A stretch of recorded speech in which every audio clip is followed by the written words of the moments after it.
তত্ত্বাবধায়ক সরকারের জন্য কি সংগ্রাম আমরা দেখেছি, বিধ্বংসী সংগ্রাম, এবং যারা করলেন তারাই সেটা ভেঙে দিলেন। এই মিলিটারি ডিক্টেটর না হলে পলিটিক্যাল ফ্যাসিস্ট চলে আসছে সামনে। তো সেখানে আপনি হঠাৎ করে একটা নতুন পদ্ধতি দিলে পরে এটা জনমনে হয়। আমি নিজেও অনেকটা কনফিউজ যে পিয়ার পদ্ধতি যদি হয়, ভোটের আগের দিন পর্যন্ত যাচ্ছে না আমাদের প্রতিনিধিকে। একটা সুযোগ তৈরি হয়েছে 5ই আগস্টের পর। ভিন্ন মতের মানুষরা একই প্ল্যাটফর্মে দাঁড়িয়ে কথা বলছি, ডিবেট করছি, এটাই মানুষের প্রত্যাশা। এটা খুবই স্বাভাবিক এবং স্বচ্ছ দৃষ্টি নিয়ে সাধারণ মানুষ এটাই চায়। গণতন্ত্র শক্তিশালী করতে হলে এর কোনো বিকল্প নেই। পদ্মা সেতু, মেট্রো রেল এবং এলিভেটেড এক্সপ্রেসওয়ে নির্মাণের গর্বিত অংশীদার বসুন্ধরা সিমেন্ট। সমাজ এবং দেশের মধ্যে ক্রমাগত বিভাজন তৈরি করে চেতনার নামে আমরা যা দেখেছি বিগত কয়েক বছর, সেখানে মনে হতো পরিবারে পরিবারে সমাজের বিভিন্ন গোষ্ঠীর মধ্যে মারাত্মক বিভাজন তৈরি হয়েছে। আমার ভিন্ন মতের মানুষ একটা পরিবারের মধ্যেও তো থাকতে পারে, তাকে শত্রুপক্ষ বলে মনে হতো, সেও আমাদেরকে শত্রুপক্ষ বলে মনে করতেন। এটা 15-16 বছর আমরা সেই পরিস্থিতি দেখেছি। তো সেখান থেকে উত্তরণ যখন হয়েছে এবং সামনে যখন আমরা আরো অর্জনগুলো দেখতে চাচ্ছি গণতন্ত্রের, সেখানে আমি মনে করি যে ডিবেটটি, প্রপোর্শনেট রিপ্রেজেন্টেশন বা আনুপাতিক নির্বাচন পদ্ধতি দিয়ে যে কথাগুলো বলা হচ্ছে, আমরা হয়তো এই কথাগুলো চলতে থাক। তবে আমার যে উপলব্ধি, আমি যেটা মনে করি এবং আমার দলেরও যে অবস্থান, সেখান থেকে আমি মনে করি যে বর্তমানে যে পদ্ধতিটা আমরা চালিয়ে এসেছি বা চলে এসেছে, হঠাৎ করে এর যদি কোনো ব্যত্যয় হয়, কোনো ব্যতিক্রম হয়, তাহলে একটা তালগোল পাকবার যথেষ্ট সুযোগ রয়েছে। আর এই ক্ষেত্রে আমার যেটা বিশ্বাস, সেটা হলো যে মানুষের চেতনার পরিবর্তন না হলে, মানুষ তার ভাবনা এবং সবকিছুর একটা পরিবর্তনের মধ্যে একটা সাইকোলজিক্যাল পরিবর্তন যদি না হয়, আপনি যে কাজই করুন না কেন, যে প্রতিষ্ঠানই করুন না কেন, যে পদ্ধতি অবলম্বন করুন না কেন, সেটা টিকবে না। তত্ত্বাবধায়ক সরকারের জন্য কি সংগ্রাম আমরা দেখেছি, বিধ্বংসী সংগ্রাম, এবং যারা করলেন তারাই সেটা ভেঙে দিলেন। এটাই তো দৃষ্টান্ত এই দেশে।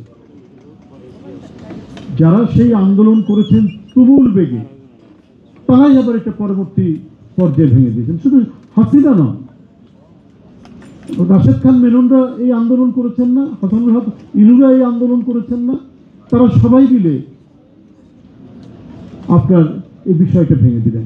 যেখানে বারবার প্রতিষ্ঠান ভেঙে যায়, সেখানে আপনি হঠাৎ করে একটা জিনিস যদি ইন্ট্রোডিউস করতে চান, একটা পদ্ধতি যদি ইন্ট্রোডিউস করতে চান, সেটা জনগণের মধ্যে একটা বিভ্রান্ত তৈরি হবে বলে এটা আমার বিশ্বাস। আমরা যে জিনিসটা প্রতিষ্ঠা করতে গিয়ে বারবার হোঁচট খেয়েছি, সেই ধারাবাহিকতাই তো আমরা যেতে পারিনি। আমাদের পাশের দেশ ভারতে, সেখানে স্বাধীনতার পর থেকে তারা সেই ধারাবাহিকতাটা রক্ষণাবেক্ষণ করেছে, এখনো পর্যন্ত তারা নিয়ে গেছে। এমনকি রাজতন্ত্র চলে যাওয়ার পরে নেপালেও, সেখানেও গণতন্ত্রের ত্রুটি বিচ্যুতির মধ্যেও একটা পালাবদল সেখানে কিন্তু ঘটছে, সেখানে ঘটে যাচ্ছে। আমাদের এখানে সেটা হয়নি। এই গড়ছি, এই ভাঙছি, এই গড়ছি, এই ভাঙছি। এই মিলিটারি ডিক্টেটর না হলে পলিটিক্যাল ফ্যাসিস্ট চলে আসছে সামনে। তো সেখানে আপনি হঠাৎ করে একটা নতুন পদ্ধতি দিলে পরে এটা জনমনে হয়। আমি নিজেও অনেকটা কনফিউজ যে পিয়ার পদ্ধতি যদি হয়, তাহলে কি আমরা যারা ভোটার, আমরা কি আমাদের যে প্রতিনিধি হবে তাকে তো আমরা আগে থেকে চিনতে পারছি না। ভোটের আগের দিন পর্যন্ত যাচ্ছি না আমাদের প্রতিনিধি কে, এটা তো আমরা ঠিক বুঝতে পারছি না। আমি এটা যে একটা অপ্রচলিত বা এটা যে একটা নেতিবাচক কোনো পদ্ধতি, সেটা আমি বলছি না। আমি বলছি যে হঠাৎ করে এটা ইন্ট্রোডিউস করলে পরে এই মুহূর্তে সেটা সচল করে উপলব্ধির জায়গায় সবার উপলব্ধির মধ্যে আসবে কিনা, সেটা তো একটা কঠিন বিষয়। এখন নিউজিল্যান্ড এটা করেছে, ফ্রান্স করেছে, জাপান করেছে। দুইটা জিনিস, একটা হচ্ছে যে মানসিকতার পরিবর্তন, আরেকটা হচ্ছে আমাদের রাজনৈতিক সংস্কৃতি কত ডেভেলপ। আমাদের রাজনৈতিক সংস্কৃতি তো ডেভেলপই করতে দেয়নি।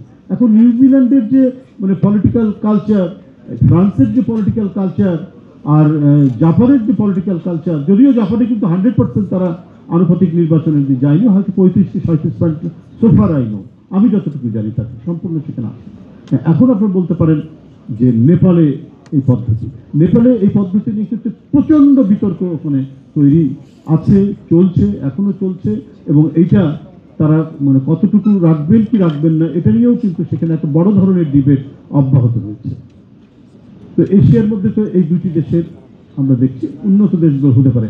উন্নত দেশের যে সামাজিক যে অবস্থান, গণতন্ত্রের যে ইতিহাস এবং ঐতিহ্য, আমি বলছি যে এই বিভিন্ন চেতনার গণতন্ত্র না, এবং প্রকৃত চিরায়ত গণতন্ত্র, এবং আমি যদি বলি ক্লাসিক্যাল ডেমোক্রেসি, যেটা আমরা ধ্রুপদী গণতন্ত্র বলছি, তার যে অব্যাহত যাত্রা, সেখানে এটা সম্ভব।